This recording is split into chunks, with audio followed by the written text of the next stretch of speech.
우리는 힘겹고 어두운 현실, 실패와 눈물의 자리를 벗어나야 할 음침한 골짜기, 빨리 빠져나가야 할 불행의 구간으로만 여길 때가 많습니다.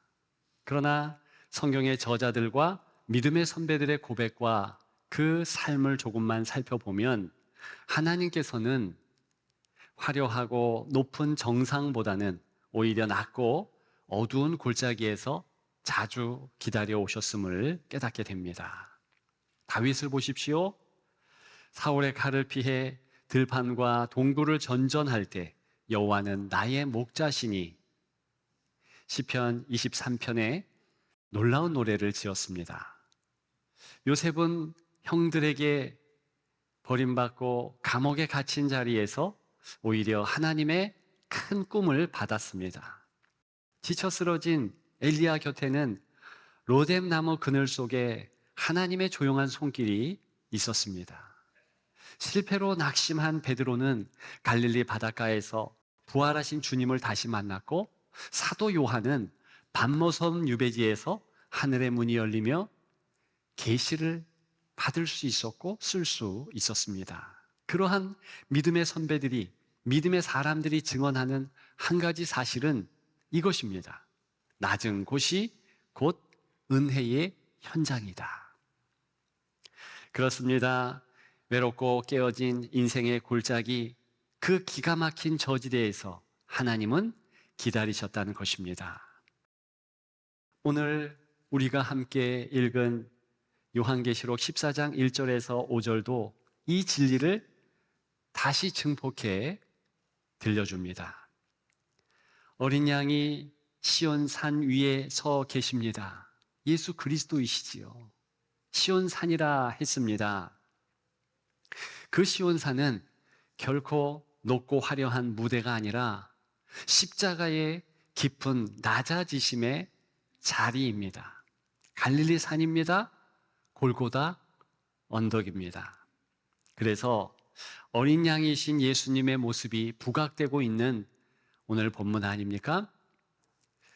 이 낮아진 곳, 신의 산, 이곳에 하나님의 은혜가 콸콸 넘쳐 흐른다는 것입니다.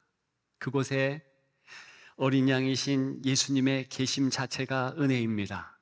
그곳에 새 노래가 골짜기로부터 흘러나옴이 은혜입니다.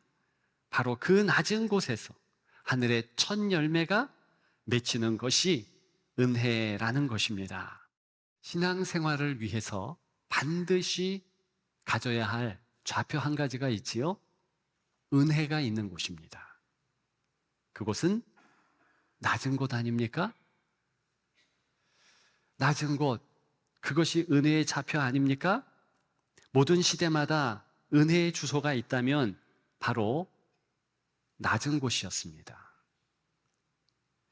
여러분들의 삶의 자리가 나의 탄식을 불러오고 눈물을 부르며 원망과 불평과 그렇게 낙심과 좌절과 절망의 자리라면 오늘 본문을 통해서 안심하십시오. 시온산입니다. 낮은 곳입니다. 그곳에 여러분들이 확인해 보십시오. 내 낮은 곳에 어린 양이 계시는가? 내 낮은 곳에 새 노래가 있는가? 이 낮은 곳에 첫 열매가 있는가? 오늘 말씀을 통해서 확인해 보는 귀한 시간 갖기를 소망합니다. 구체적으로 살펴보겠습니다. 첫째, 낮은 곳에 서신 어린 양입니다. 1절입니다. 내가 보니 보라 어린 양이 시온산에 섰고 그랬습니다.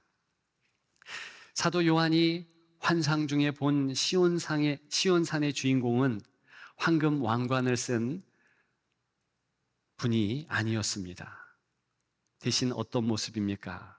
투박한 목수의 손과 못자국이 선명한 어린 양 예수이십니다. 계시록 5장 5절에 우리가 보게 되면 왜 어린 양의 모습을 취하신 예수님이신지 알 수 있습니다. 거기 보니 일찍이 죽임을 당한 것 같은 어린 양이라 그랬습니다. 상처가 많은 거지요. 트라우마가 있다는 뜻입니다. 고통의 상흔이 가득하다는 뜻 아닙니까? 주님의 모습이 서 계셨다 그랬습니다. 어린 양이 시온산에 섰고 서 계신다, 스탠드 하셨다, 그런 뜻입니다. 우리 예수님이 사랑하는 제자들과 사랑하는 성도를 위해서 모든 준비를 다 맞추셨고 앉아 계신 것이 아니라 서 계시며 동행할 그런 마음을 갖고 계신다. 그리고 그 눈빛이 누구를 향해 있다는 것입니까? 사랑하는 사람들을 향하여서 있다는 것입니다. 스데반의 사례를 들어 우리는 이해할 수 있습니다. 사도행전 7장에 보면 돌에 맞아 죽는 스데반은 아픔을 느끼지 못합니다. 왜요? 그렇게 오늘 본문에 서신 예수 그리스도의 모습이 보여졌기 때문입니다. 주님이 스데반을 똑바로 보시면서 내가 너와 함께한다, 힘내라 심, 이런 응원을 했다는 것입니다. 성경을 보게 되면 스데반은 예수님과 똑같은 그런 말을 하게 됩니다. 돌을 던지는 저들의 죄를 저들에게 돌리지 마옵소서, 저들의 죄를 사하여 주옵소서. 왜 그렇게 예수님께서 십자가에 달려서서 하셨던 말을 할 수 있었을까? 그것은 자동으로 그렇게 됐다는 것입니다. 상황을 보게 되면 예수님을 주목하고 있으니까 예수님의 마음이 전가되고 예수님의 능력이 함께하며 담대함으로 용서할 수 있고 모든 것을 이길 수 있다는 것입니다. 오늘 본문에 예수님이 서 계신 이유, 바로 주님이 사랑하는 사람들을 향하여서 준비하셨고 동행하시고 모든 것을 함께 하신다는 뜻이지요. 사랑하는 여러분, 혹시 지금 서 있는 자리가 낮고 초라하게 느껴지십니까? 책임은 큰데 능력은 부족해 보이고 기도는 길어지는데 응답은 더디다고 생각하십니까? 아침에 집을 나서기 전 조용히 눈을 감고 속으로 고백해 보십시오. 주님, 제가 가야 할 직장, 일터, 학교, 어떤 곳이든 그 모든 낮은 자리마다 주님이 계신 것을 나는 믿습니다. 그 짧은 고백이 우리의 시선을 바꾸어 놓을 것입니다. 낮은 자리에서 우리를 맞이하시는 주님은 왕관이 아닌 못자국으로 우리와 동행하시는 분이시기에 우리를 어루만져 주고 계시는 것을 느끼실 수 있을 것입니다. 그것을 꼭 기억하시는 여러분들이 되시기를 주님의 이름으로 축복합니다. 두 번째, 낮은 곳에서 울려 퍼진 새 노래입니다. 3절이지요. 그들이 새 노래를 부르니 그랬습니다. 요한은 하늘에서 들려오는 소리를 많은 물소리 같고 큰 우레소리 같다고 묘사합니다. 웅장한 합창처럼 들리지만 가만히 그 노래를 살펴보고 들어보니 높은 승전 무대에서 시작된 것이 아니라 골짜기 같은 세상 속에서 어린 양을 따라가는 이들의 입술에서 솟아오른 노래였다는 것을 알 수 있었습니다. 사실 새 노래라는 표현은 과거의 추억을 읊는 옛 노래가 아니라 지금 여기서 그곳에서 새롭게 터지는 감사 고백을 뜻합니다. 사랑하는 여러분, 그렇다면 지금 여기서 새롭게 터지는 감사 고백은 구체적으로 무엇을 의미하겠습니까? 바로 우리가 이 예배당에서 혹은 가정과 일터에서 찬양을 부를 때 그 노래를 의미한다는 것입니다. 낙심 중에 겨우 입술을 열어 주님 감사합니다 라고 속삭이는 그 한마디마저도 어린 양을 따라가는 14만 4천 명의 행진 가운데 울려 퍼지는 승리의 코러스가 될 것입니다. 결국 새 노래란 과거의 위대한 사건을 회상만 하는 노래가 아닌 것입니다. 현재 진행형으로 하나님이 우리 삶에 베푸신 은혜를 발견하고 즉시로 바로 지금 그 은혜를 그 자리에서 고백함으로써 하늘과 땅을 잇는 신선한 창조 행위라는 것을 알 수 있습니다. 그러니 찬양 부르실 때 선포하십시오. 지금의 내 노래가 시온산의 새 노래가 된다. 그렇게 믿음으로 선언하고 선포할 때 우리의 찬양은 골짜기 노래에서 하늘 합창으로 변모되는 것입니다. 기억하는 여러분들 되시기를 주님의 이름으로 축복합니다. 그러면 이렇게 찬양하는 것이 쉬운가? 여러분, 절대 쉽습니다. 왜 그러냐 하면 오늘 본문을 보게 되면 2절에 내가 하늘에서 나는 소리를 들으니 많은 물소리와 같고 큰 우레소리와도 같은데 그랬습니다. 이 하늘의 소리가 엄청나게 큰 소리다. 근데 어떻게 내게 영향을 끼치는가?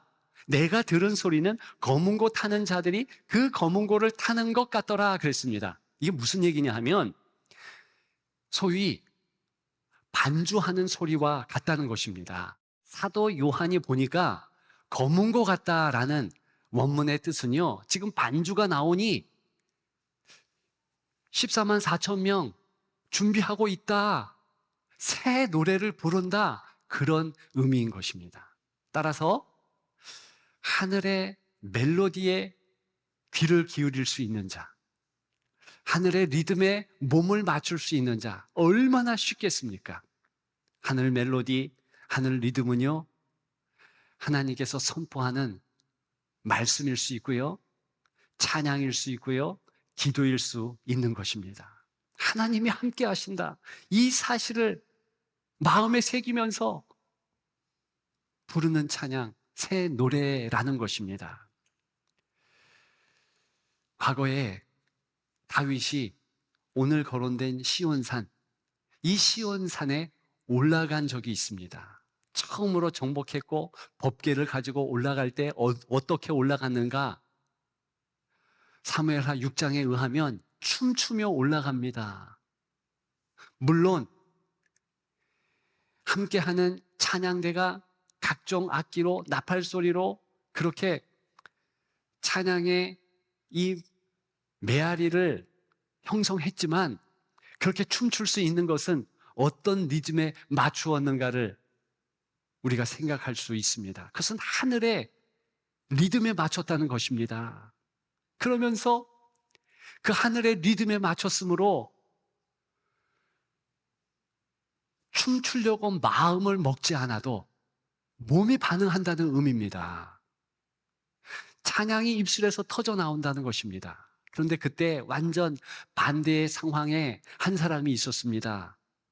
같은 이불을 덮고 자는 다윗의 부인 미갈이었습니다. 그런데 이 사람은 하늘의 리듬이 들려오지 않았어요.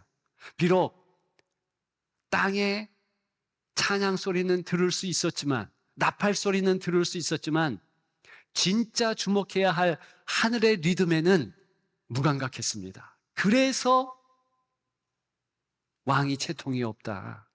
어떻게 저리도 몸을 흔들까? 바짓가랑이 내려가는 것도 모를까? 이렇게 hir난하고 비난할 수밖에 없었지요. 다른 겁니다. 정말 하늘의 울림, 하나님 나라의 선포, 이런 것들에 민감한 자들은요, 가만히 있어도 찬양이 쉽고요, 가만히 있어도 몸이 반응하는 것입니다. 그래서 쉬운 거예요. 여러분들이 다윗과 같이 새 노래로 반응하며 찬양하는 그런 아름다운 성도 되기를 주님의 이름으로 축복합니다. 마지막 세 번째로 낮은 곳에서 열리는 첫 열매입니다. 4절과 5절을 요약해서 말씀을 드리면 이렇습니다. 일단의 사람들, 이 사람들은 이렇게 표현합니다. 어린 양이 어디로 인도하시든지 따라가는 자며 하나님과 어린 양에게 속한 첫 열매라. 본문에 어린 양을 따라가는 일단의 사람들이 14만 4천 명이다. 계속 강조합니다. 이 수는 요한계시록 시작부터 끝까지 강조하는 수입니다. 근데 그들이 첫 열매라고 부릅니다. 14만 4천, 어떤 의미를 가지고 있을까요? 문자 그대로의 숫자가 절대로 아닌 것입니다. 하나님께 속한 모든 성도를 상징하는 특별한 숫자예요. 12 곱하기 12 곱하기 1000. 그래서 14만 4천입니다. 앞에 12는 무엇을 의미하겠습니까? 구약의 12지파를 의미합니다. 두 번째 12는 신약의 12사도, 12제자를 의미하는 겁니다. 그 자체가 성도들을 말하는 거예요. 그런데 그 성도들이 1000이 곱했다? 무한히 많다. 열방의 사람들, 저 이스라엘의 사람들, 미국의 사람들, 영국의 사람들, 한국의 사람들, 시대를 초월해서 모여있는 무수한 성도의 숫자를 의미하는 것입니다. 이스라엘 사람들에게 1차적으로 선포된 말씀입니다. 열방을 향하여 흘러 들어갈 말씀입니다. 우리를 전도한 미국 사람, 영국 사람, 그들은 이 숫자에 들어가면 안 되는 겁니까? 들어가야 하는 거예요. 우리가 전도하고 있는 인도네시아 사람들, 저 태국의 사람들, 순다족, 모든 우리가 전할 열방의 사람들, 이 숫자에 들어가면 안 되는 것입니까? 당연히 들어가는 거예요. 모든 하나님의 사람들을 일컫는 상징적인 숫자, 많은 이들이 있다. 14만 4천, 그렇게 말하는 것입니다. 24만 4천 명을 왜 첫 열매라고 불렀겠습니까? 가장 소중하다, 그런 뜻이에요. 이번 한 주간 길 갈 때 휴대폰 화면을 잠시 내려놓고 길 가는 주변 사람들의 얼굴을 바라봐 주십시오. 성도를 만날 수도 있고요, 이웃을 만날 수도 있습니다. 혹시 작은 친절을 베풀 그런 사람이 있을 수도 있습니다. 친절을 베풀 순간이라면 주저없이 웃으며 베풀어 보십시오. 환대해 보십시오. 하나님의 놀라운 역사가 여러분들의 작은 그 행실을 통하여서 이루어질 줄 믿습니다. 그런 간증은요, 너무 많아요. 한 사람에게 무심히 던진 한 말, 그 말 때문에 그 사람이 예수 믿고, 그렇게 해서 놀라운 역사가 온 세계에 간증화되어서 가득합니다. 우리나라에도 너무 많아요. 어쨌든 교회에서나 직장이나 가정에서나 그런 행실을 행하십시오. 혹시나 사소한 갈등이 일어났을 때 미안합니다 또는 고맙습니다라는 짧은 한마디를 먼저 꺼내십시오. 가장 연약한 이웃을 위해 헌금이나 도움을 한번 실천해 보십시오. 이러한 작은 행동이 어린 양을 따라 걷는 첫 열매가 되어 하나님 나라 잔치를 알리는 향기로운 열매가 될 것입니다. 놀라운 것은 5절에 보게 되면 이렇게 14만 4천 명 모든 성도들, 여러분들이 그렇게 행할 때 하나님이 기뻐하시면서 흠이 없는 자들이다, 이런 평가를 한다는 것입니다. 흠이 없는 자들이더라, 이렇게 5절에 말하고 있지 않습니까? 여러분들이 흠이 없습니까? 제가 흠이 없습니까? 너무 많아요. 그런데 왜 하나님께서 흠이 없다 여긴다는 것입니까? 여기서 흠 없다라는 평가는요, 완벽함이 아니라 관계의 진실함과 정직함 때문입니다. 하나님께서 나를 사랑하셔서 첫 열매로 여겨주신다, 그 은혜가 크다, 그것을 알고 진정한 마음으로 하나님의 그 사랑의 관계 안에서 행할 때 바로 그것을 흠 없는 자의 행실로 본다는 것입니다. 좀 어렵지 않지요?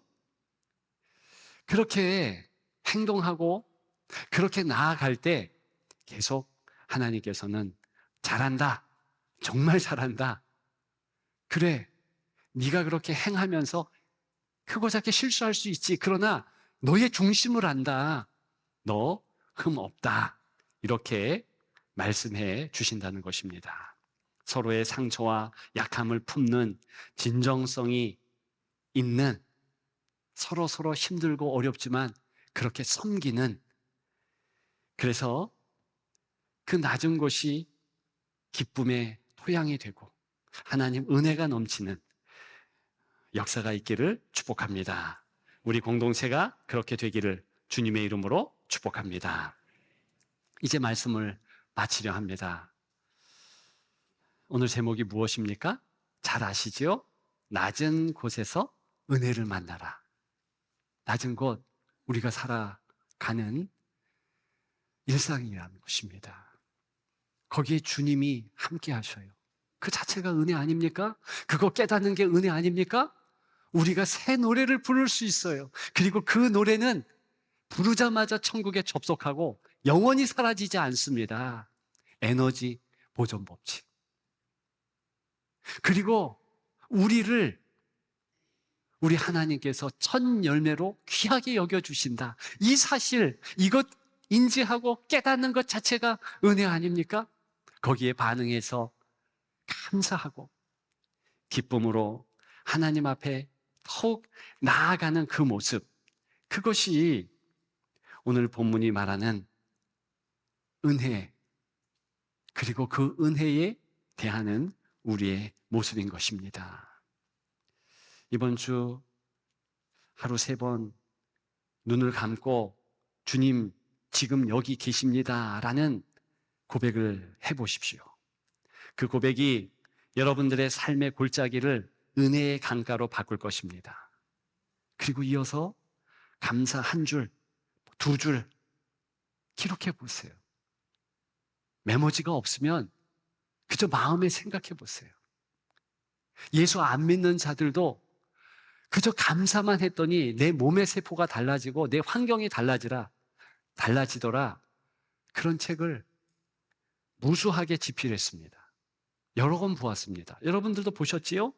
하나님이 그렇게 인생을 세팅하셨다는 겁니다. 감사하기만 해도 그저 우리 삶이 변화되도록 역사하신다는 것입니다. 성도가 당연히 범사에 감사해야 할 것입니다. 그래서 그렇게 기록하십시오. 마음에 새기십시오. 짧은 찬양 한 곡을 흥얼거려 보십시오. 그리고 마지막으로 작은 친절, 자리를 양보하든 먼저 사과하든 구제를 하든 어떤 형태든 첫 열매의 순종을 실천해 보십시오. 놀랍게 하나님께서 낮은 곳을 역사하실 것입니다. 그 낮은 곳을 시온 산으로, 한숨을 새 노래로, 작은 열매를 풍성한 추수로 변모시켜 주실 것입니다.